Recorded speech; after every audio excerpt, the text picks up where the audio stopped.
Je vais recevoir donc Nathalie Bassire. Elle était à Montcaprice pour accueillir François Fillon lors de son dernier séjour à La Réunion. Elle était avec la plateforme de l'Union de la droite, Didier Robert, Nassima Dindar, Michel Fontaine, Jean-Paul Virapoulet. Ce jour-là, François Fillon a annoncé plusieurs mesures qu'il mettrait en place si demain il est élu président de la République.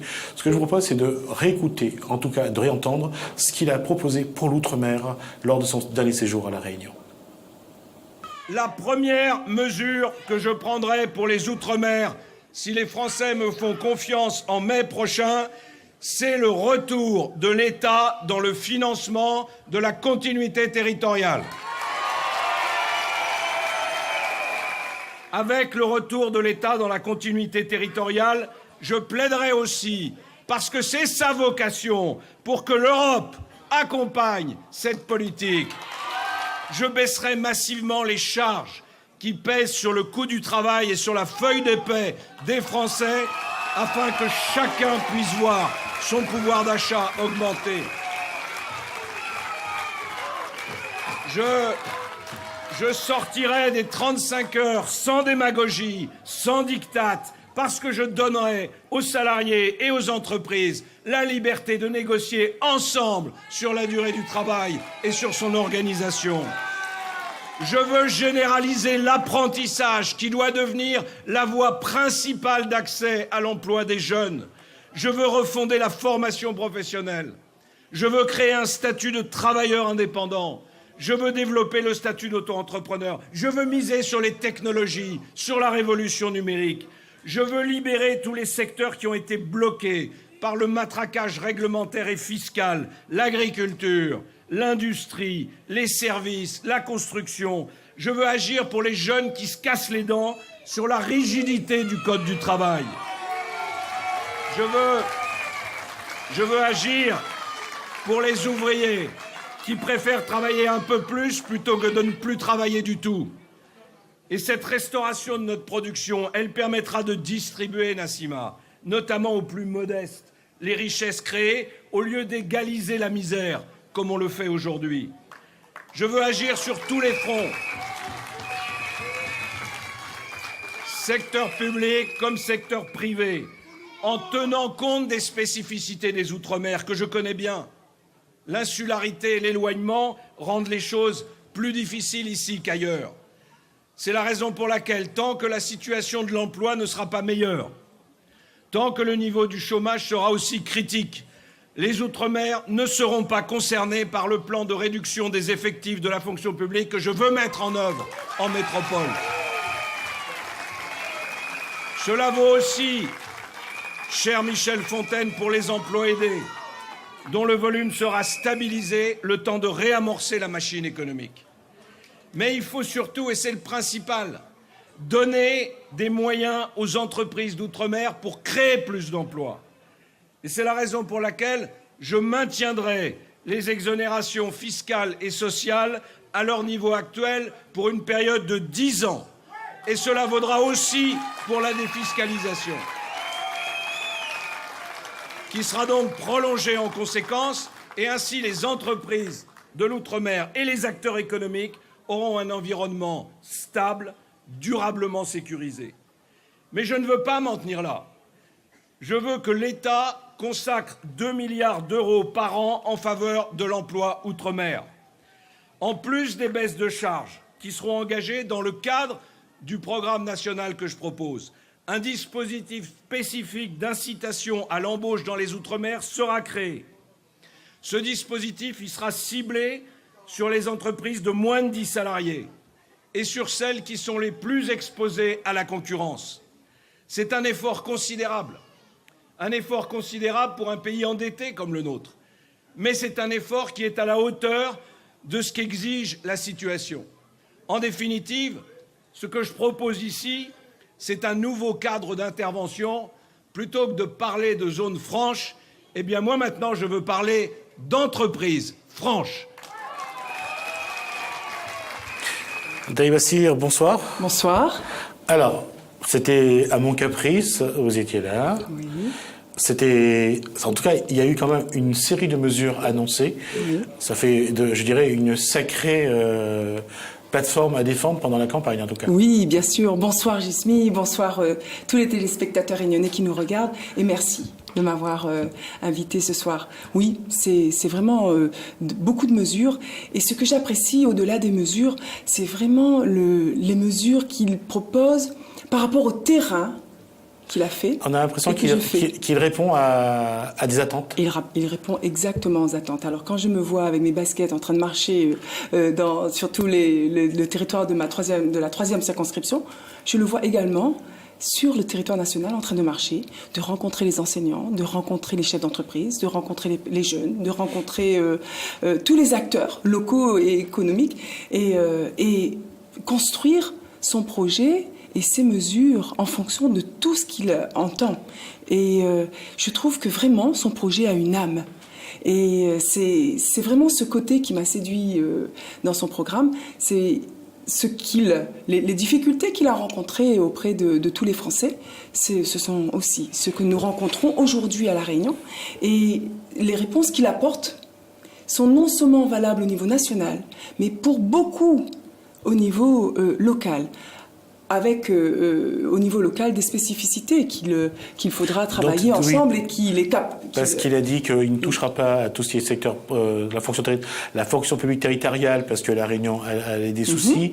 Oui. Il veut ne pas toucher pendant 10 ans à tous les dispositifs d'aide aux entreprises, de défiscalisation, c'est ce qu'il a annoncé. Et également, on voit qu'il veut aller, et ça c'est la fin du reportage, au-delà des zones franches, permettre aux entreprises carrément d'avoir ces moyens-là, y compris au niveau du dialogue social. Oui, bien sûr, bien sûr. En fait, il répond exactement là aux demandes des chefs d'entreprise. Il en a rencontré, nous en rencontrons. Aujourd'hui, moi aussi, j'ai rencontré des chefs d'entreprise qui me disent, mais clairement, ça serait beaucoup plus facile pour eux d'embaucher s'ils avaient moins de charges, qu'elles soient fiscales ou sociales, lorsqu'on dépasse, quand on a un certain nombre d'employés, que qui seraient vraiment dans cette démarche de recrutement, si on les aidait et si on les accompagnait. Et aujourd'hui, il le dit, on n'a plus à réfléchir. On a tout intérêt à libérer l'emploi dans les entreprises parce qu'il y a des niches qui s'y retrouvent et que nous devons accompagner. Ça ne sert à rien d'avoir des entreprises qui ne peuvent pas embaucher, qui ne peuvent pas investir, mais qu'on taxe, il vaut mieux en avoir de nombreuses, qu'on laisse un peu plus libre, parce qu'on propose des démarches administratives beaucoup plus souples, mais que ces entreprises embauchent. Et ça, c'est, en tout cas, il a parlé de France Libre, histoire aussi de se mettre dans une posture gaulienne, quand il parle de la France Libre. Mais il y a une chose qu'il a abordée aussi, c'est le statut des indépendants. Aujourd'hui, en tout cas, c'est aussi de libérer les petites entreprises. Je crois qu'il nous faut tous vraiment en prendre conscience qu'il nous faut tout développer et expérimenter toutes les démarches possibles pour pouvoir créer de l'emploi. Alors, les petites entreprises doivent pouvoir continuer à prospérer et à faire partie intégrante du marché de l'emploi. Donc, je crois que là-dessus, il est clair. Et il est très engagé dans son discours quand il parle de réduction de charges fiscales à 25%, quand il parle d'allègement des charges sociales. C'est vraiment là-dedans qu'il se situe. Permettre aux petites entreprises de pouvoir répondre à des appels d'offres de gros chantiers en modifiant le code du marché public, je crois qu'il a tout compris.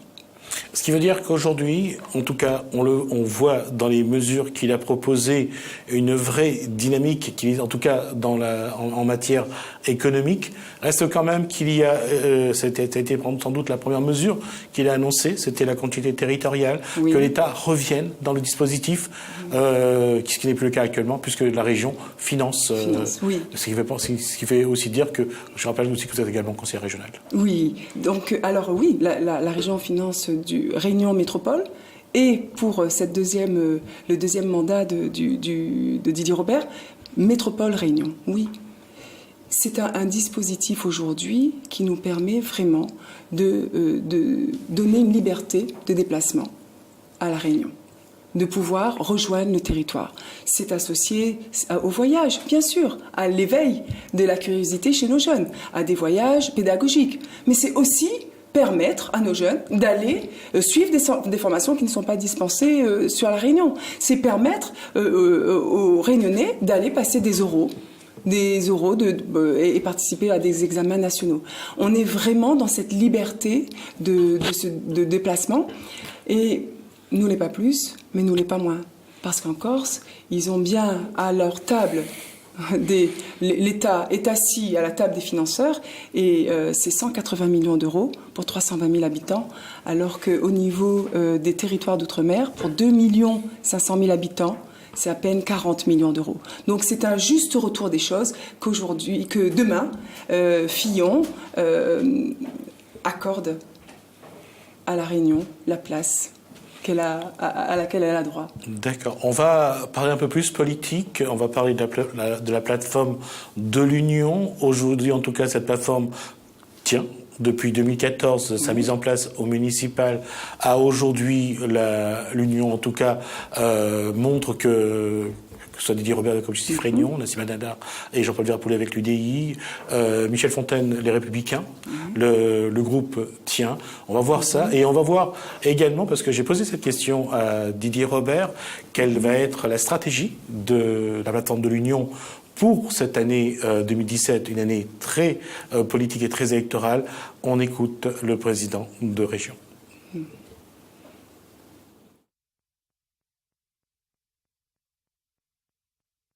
Un mot d'ordre très simple, unité et rassemblement.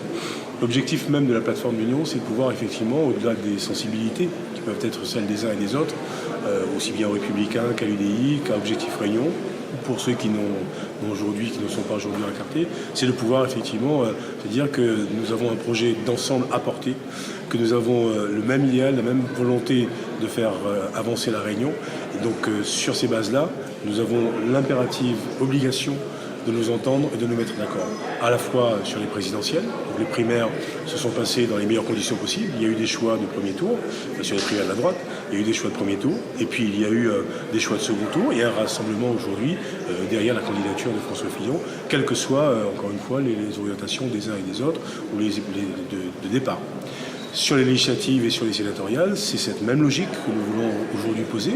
Il y a aujourd'hui des candidats à la candidature, donc aussi bien au niveau des Républicains, avec les investissements qui ont été posés, qu'au niveau de l'UDI, d'autres également. Donc s'exprime aujourd'hui.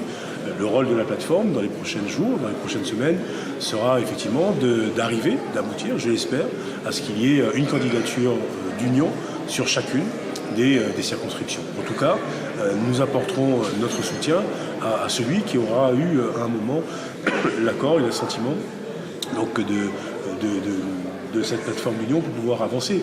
Cette plateforme d'union, elle repose d'abord et avant tout sur notre engagement aussi auprès des Réunionnais. C'est-à-dire qu'il faut que nous puissions demain avoir à l'Assemblée nationale et avoir au Sénat des hommes et des femmes qui sont des hommes et des femmes de proximité, des hommes et des femmes qui ont un véritable ancrage populaire, des hommes et des femmes qui seront capables ensuite de porter la voix des Réunionnais, donc aussi bien à l'Assemblée nationale qu'au Sénat. Des hommes et des femmes, il l'a répété en tout cas plusieurs fois. En tout cas... Parité, j'y suis mis. La question c'est aujourd'hui, en tout cas, Nadia Bassir a la plateforme de l'Union de la droite à ses côtés et aujourd'hui, par contre, il n'y a que 3 dans 3 circonscriptions aujourd'hui. Non, il y en a 5 en fait. Si je me trompe, il y en a 2 qui n'ont pas été désignés. La 6e et la 4e. La 4e, c'est à charge de Michel Fontaine, sénateur maire de Saint-Pierre, et Jean-Hugues Lagourgue dans la 6e qui devra désigner leur candidat. Aujourd'hui, est-ce qu'on sait dans la plateforme d'union qui va aller dans la 4e et dans la 6e? Je suis sur la... D'accord. Je me doutais. 3e circonscription. En tout cas, c'est vrai qu'aujourd'hui, est-ce que toute la droite aujourd'hui est derrière Nathalie Bassir sur la 3e? J'ai reçu avec beaucoup d'honneur et de fierté l'investiture du Parti des Républicains. J'ai rencontré les différents maires des communes qui font partie de ma circonscription, la Rivière, Cilaos, l'Entre-deux. Ils sont tous au courant, ils sont prêts à me suivre. Nous avons déjà eu des réunions avec les élus. Je leur remercie grandement pour leur soutien aujourd'hui et leur présence à mes côtés, en effet, dans cette campagne. Et ça veut dire qu'aujourd'hui, la droite va vraiment partir à ces batailles législatives avec, je dirais, de manière unie et solidaire? Oui, je crois que... Après, nous sommes libres. Après, nous sommes libres. J'ai eu aujourd'hui cette investiture. Je suis... beaucoup, que ce soit au niveau du Tampon et des autres communes, des militants, des sympathisants me rejoignent, dont des élus et des maires. Alors oui, je considère aujourd'hui que nous sommes ensemble, que nous sommes unis, que nous sommes solidaires et que nous allons vers une victoire. Alors là, on parle souvent quand on parle de victoire, il faut passer par la présidentielle, je suppose. Oui, ça implique la présidentielle. Mais aujourd'hui, la situation de François Fillon ne vous pose pas de problème, sachant que le parquet n'a pas classé l'affaire de ce que la presse a appelé la Penelope Gate, le fait qu'elle ait perçu de l'argent de manière non pas illégale, mais souvent on met que c'est légal, mais pas moral. Pas moral, voilà, illégal mais pas moral. Peut-être qu'une des premières mesures au lendemain de ces élections législatives, ça sera vraiment de mettre et de voter une loi qui appelle beaucoup plus de transparence sur ces enveloppes qui sont attribuées, et j'en suis consciente. Néanmoins, c'est le candidat, et le seul, j'insiste, le seul qui propose aujourd'hui de vraies mesures pour la France et pour la Réunion et pour l'outre-mer. C'est le seul qui, dans son programme, on le voit, a rencontré et a construit avec des partenaires ce programme. Donc je crois qu'il est très important qu'on retienne, que les électeurs retiennent et aillent se pencher sur ce que proposent les différents candidats. Nous avons un choix de société à faire pour la France et pour la Réunion demain.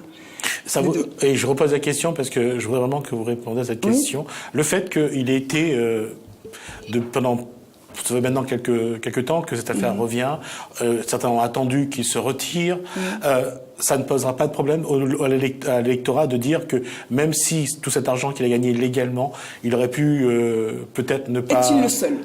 Je crois qu'aujourd'hui, la lumière est sur lui parce qu'il est candidat. Mais je voudrais bien qu'on fasse vraiment un tour des députés. Et peu importe, il est aujourd'hui le seul candidat qui propose de vraies mesures pour la France. Est-ce qu'on va sanctionner un homme et une France et les habitants, les Français, les Françaises, les Réunionnais et tout l'outre-mer parce qu'il aura commis quelque chose de légal mais d'immoral ? Ou alors on veut véritablement faire bouger la France et remettre nos valeurs à l'honneur, permettre à l'emploi de se déployer sur l'ensemble du territoire et français et réunionnais? Est-ce qu'on a vraiment envie demain de punir et faire supporter à nos enfants les conséquences d'un choix malheureux? Alors, ma question va être plus personnelle. Demain, dans l'hypothèse que demain vous êtes élu à l'Assemblée nationale, qui prendrez-vous comme assistant ou assistante parlementaire? Alors, je passe d'abord les élections et après je vous prends, Gismi. Ça va, ça? On n'est pas de la famille. Nous ne sommes pas de la famille. Non, je crois qu'il... Clairement, on a besoin certainement d'être entouré de gens de confiance. Ça, c'est la première. Voilà, je crois que c'est pour ça qu'il l'a fait. Maintenant, on a entendu les Français. Et il faut qu'on entende. Je suis une des élus qui suis le plus convaincue, enfin, une des plus convaincues en tout cas, qu'il nous faut entendre nos électeurs et nos citoyens. Qu'il n'est pas possible aujourd'hui de continuer de la sorte, de les décevoir pour arriver demain à un choix sur lequel... Je vais insister là-dessus, Nathalie Bessire. Je veux que vraiment on se rende compte que...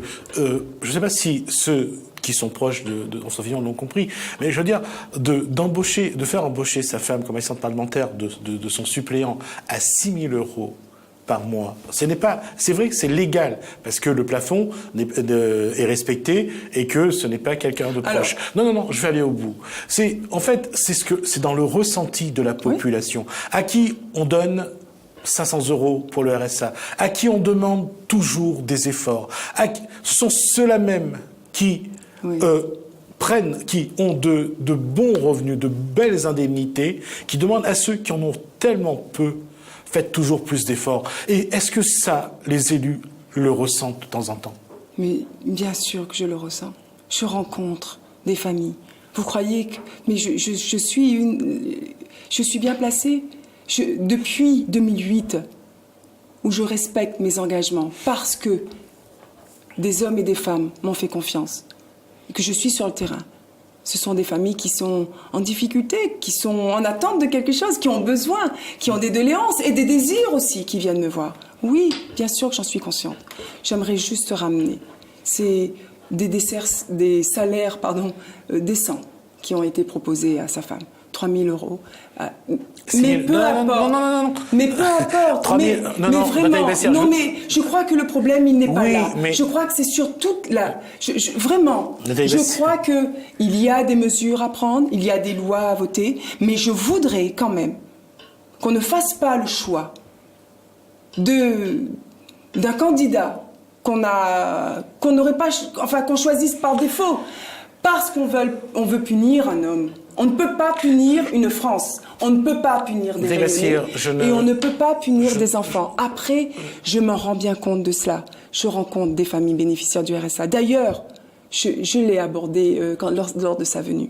Et je lui ai demandé, je lui ai dit, mais ce matin, je rencontrais une famille, François Fillon, je rencontrais une maman qui est bénéficiaire du RSA et dont le fils est apprenti, donc perçoit un petit revenu puisqu'il est en alternance et dans l'entreprise et dans un centre de formation. Parce qu'il ramène un petit salaire à la maison, le RSA de la mère baisse. Et j'en parlais à M. Fillon. Et je lui disais, comment est-ce qu'on peut revoir cela, mais rapidement? Comment est-ce qu'on peut permettre aujourd'hui à une maman de voir son salaire, son revenu, ses minima sociaux baisser parce que son fils mineur est apprenti? Comment fera-t-elle demain pour payer sa facture d'eau? Est-ce qu'elle devra demander à son fils de 16 ans de régler la facture d'eau ou d'électricité? Parce qu'elle n'en a plus les moyens. Et j'ai senti une oreille très attentive. J'ai senti tout de suite une préoccupation et il a appelé un conseiller pour demander vraiment à ce qu'on se penche vraiment sur ce problème pour un revenu fixe. Je comprends qu'il faille demain prendre et voter des lois fortes qui rétablissent la confiance des électeurs vis-à-vis des hommes politiques. Je crois que ça va au-delà de la confiance.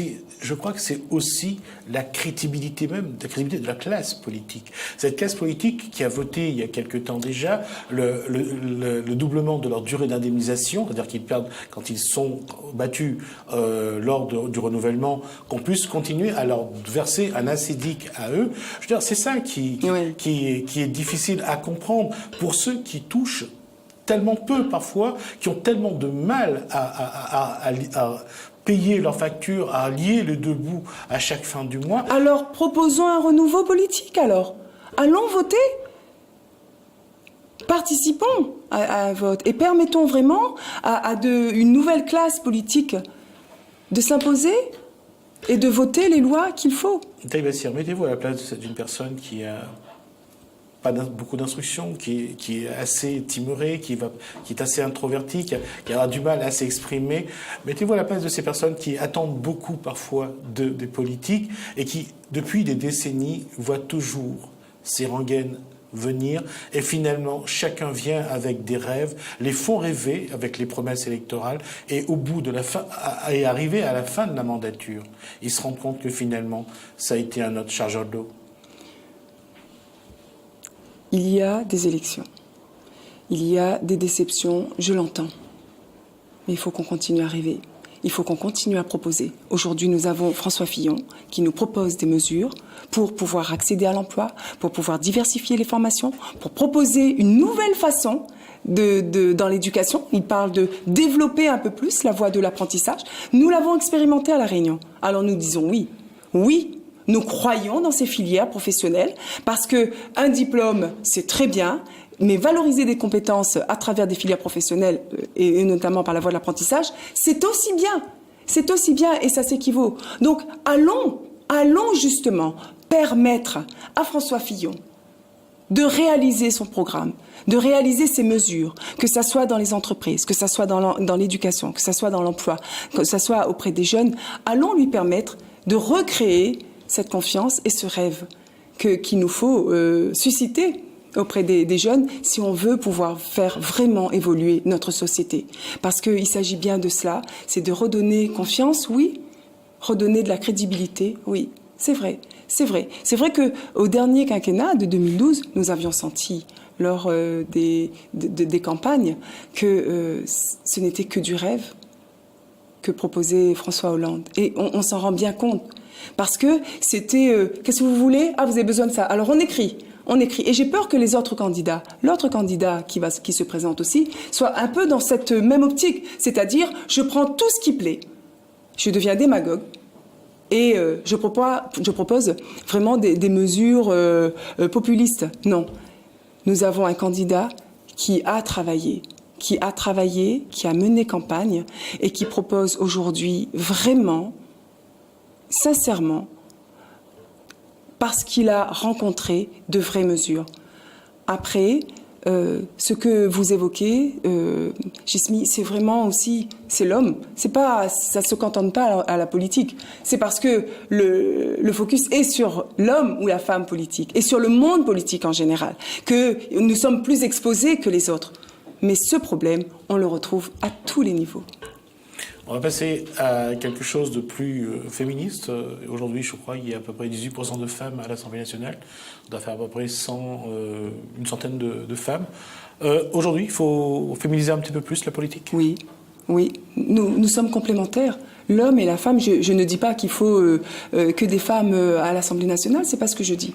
Mais je dis que nous avons tout à fait notre place. Moi, en tout cas, aujourd'hui, je suis une femme, une mère de famille, une élue de terrain, une élue qui suis vraiment, je suis très attentive à tout ce qu'on peut me dire. Je vois, j'ai trois jeunes filles à la maison, donc nous avons une sensibilité qui n'est pas celle d'un homme politique et nous avons vraiment envie, tout comme l'homme, de participer à l'évolution de notre société, d'apporter notre pierre et d'expérimenter des dispositifs et faire en sorte que la famille va mieux, parce que la famille, vous savez, c'est un des thèmes qui me tient à cœur. Je crois que lorsqu'une famille est épanouie, qu'on lui donne des chances d'accéder au moins à un emploi, eh ben c'est vraiment des enfants et une famille heureuse que nous avons. Et plus nous avons des familles épanouies, et plus notre société va bien. Donc c'est là-dedans qu'il faut que nous travaillions aussi. Permettre aux jeunes de prendre leur place, de continuer à rêver, de voir qu'on les accompagne, qu'on les aide dans leur projet de vie professionnels, dans leur projet de vie personnel, qu'ils sentent des oreilles attentives et que ça passe de toute manière par les politiques que nous mettons en place. Justement, puisqu'on parle de la famille, on a vu le programme de François Fillon, de Benoît Hamon, d'Emmanuel Macron, de Marine Le Pen sur la sécurité sociale. Ça se ressemble un peu ? Alors, M. Macron a déjà proposé quelque chose. Oui, il était à Mutualité hier. Il a quand même donné petit à petit, ça arrive alors. Il a donné les grandes lignes de son projet concernant la sécurité sociale. Vraiment les très grandes lignes alors. Oui, alors en tout cas, la dernière mesure que propose François Fillon, c'est les lunettes. Par exemple, de rembourser tout ce qui est lunettes et audition. Les appareils auditifs, voilà, et ce qui est vraiment très important. Ce qu'il nous faut aujourd'hui, ce sont des familles qui se sentent rassurées. Vous savez, lors du dernier quinquennat, nous avons le bilan du dernier quinquennat que nous venons de subir. C'est la montée de l'extrême droite, parce que des électeurs extrêmement déçus par des promesses non tenues. Ça date pas seulement de la mandature de... Il est vrai. François Hollande. Il est vrai. Mais il n'empêche que le résultat, il est quand même là aujourd'hui. De toute façon, si on revient à ça, en 2012, ils ont voté parce qu'ils ne voulaient plus de Sarkozy. Apparemment, cette année, si François Hollande s'était présenté, ça aurait été apparemment la même posture de l'électorat. Aujourd'hui, il y a un débat, apparemment. On va voir ce que ça donne. Mais il y a une réalité aussi. C'est que la rupture entre la politique et la population est de plus en plus grande. On le voit, l'abstention augmente. Est-ce que dans cette présidentielle-là, ça sera différent? Il faudra attendre. Mais il y a une chose quand même qui est vraie depuis tout à l'heure, on en parle. Lorsqu'on parle de la crédibilité de la politique aujourd'hui, est-ce que aujourd'hui les politiques sont encore en mesure de changer cette société? Je le suis. En fait, là, quand on parle de crédibilité des politiques, on a l'impression que tous les hommes et toutes les femmes, mais vous êtes très pessimiste. C'est pas une question de pessimisme, c'est une question de pouvoir. En fait, le problème, c'est que on ne voit pas l'élu de terrain que je suis aujourd'hui. On ne met pas le focus dessus, et c'est pas ce que je demande. Je n'ai pas cette prétention. Mais ce que je veux vous dire, c'est que j'y suis, j'y crois. Et je crois que toute l'évolution de la société, toutes les lois qu'on peut proposer sur les familles, sur l'emploi, sur les jeunes, elles sont là, elles existent. Il y a des niches d'emploi à La Réunion qu'il nous faut valoriser, qu'il nous faut accompagner pour qu'ils se déploient sur tout le territoire. Alors oui, je suis confiante. Aujourd'hui, est-ce que je suis crédible? Je crois que j'ai prouvé à tous les tamponnés et à tous ceux qui sont venus me voir, que de la Rivière, de Saint-Louis et de toute l'île, toutes les associations que je reçois, les chefs d'entreprise, les hommes, les femmes, les jeunes, oui, j'ai respecté mes engagements. Oui, je considère que je suis crédible aujourd'hui, parce que toute ma disponibilité, je l'ai proposée aux tamponnés. En 2011, quand je fais le choix d'arrêter d'enseigner et de me consacrer entièrement à la population, je le fais et je le réalise. Et je crois que nous avons si aujourd'hui je suis candidate, bien sûr que c'est un désir que je porte. Mais c'est aussi parce que des sympathisants, des militants, des tamponnés, des réunionnais m'ont demandé de m'impliquer, d'aller plus loin pour porter leur voix à l'Assemblée nationale.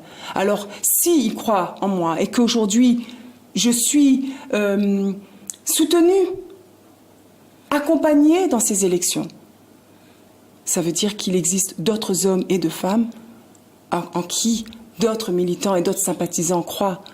On n'est pas sur un monde qui est tout pourri et tout n'est pas beau et tout est corrompu. C'est faux. C'est faux. Et c'est à nous aujourd'hui. Vous savez, c'est vraiment une des préoccupations que j'ai aussi. Parce que demain, pour La Réunion, je veux quelque chose de beau. Je suis réunionnaise. Je suis tamponnaise, ancrée dans mon territoire.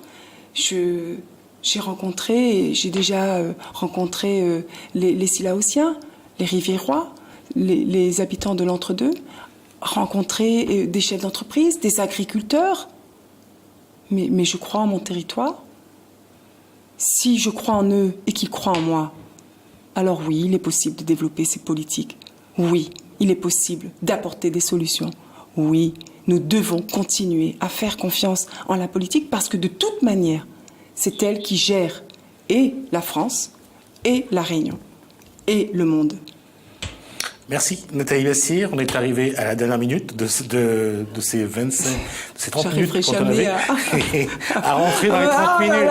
Allez, je vous réinviterai pour voir un petit peu plus en profondeur le programme d'ici le mois de juin. On aura le temps en tout cas de vous revoir sur ce plateau et de voir un petit peu comment ça a évolué. Merci d'avoir répondu à cette invitation. Merci. Je n'ai plus de mots de conclusion là. Pas du tout. Alors moi j'invite vraiment tous les Réunionnais à continuer à faire confiance. Nous devons garder espoir parce que c'est l'espoir qui va faire que nos rêves se concrétisent. Merci. Merci. Nathalie Bessire, je rappelle donc que vous êtes la candidate de la plateforme de l'Union de la droite dans la 3e circonscription. Et que je rappelle aussi que vous êtes également conseillère régionale dans la majorité actuelle de Didier Robert. Merci à vous. Je remercie également les téléspectateurs pour leur fidélité. Je remercie la régie, Erika, Boris et Stéphane de nous avoir accompagnés encore ce soir. Merci pour leur professionnalisme. En tout cas, continuez bien votre soirée sur Télé Créole. Je donne rendez-vous à tout le monde demain dans La Réunion. Bonsoir, à bientôt.